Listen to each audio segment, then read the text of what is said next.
السلام عليكم ورحمة الله وبركاته. داوديال مeel kasoo aad adduunka ka joogtaan ku soo dhawaada warka caalamka oo aan idinkaga soo gudbiyay Suudiya Kalsan TV ee magaalada Muqdisho.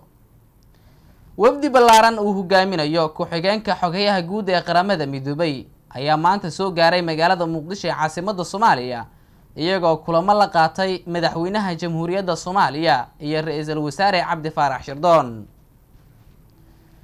dowladda Soomaaliya ayaa albaabada u laabtay shabakada warbaahinta Shabeelle oo kamid ahayd warbaahinta madaxa bannaan ee ka howlgalaysay magaalada Muqdisho iyadoo xabsiga loo taxaabay shaqaalihii idaacadaasi.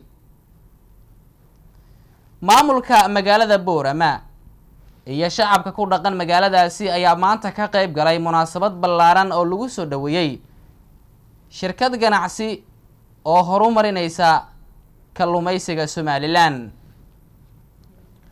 baarlamaanka Soomaaliya ayaa mar kale maanta su'aalo weydiiyay wasiirka warfaafinta boosada isgaarsiinta iyo dekedaha Mudane Cabdullaahi Ciilmooga Xirsi isagoo wax laga weydiiyay heshiis dowladda Soomaaliya gaar ahaan wasaaradiisu ay la gashay shirkadda Faafoori oo ah shirkad laga leeyahay wadanka Turkiga taasoo shirkadda SKA kala wareegtay maamulka garoonka magaalada Muqdisho.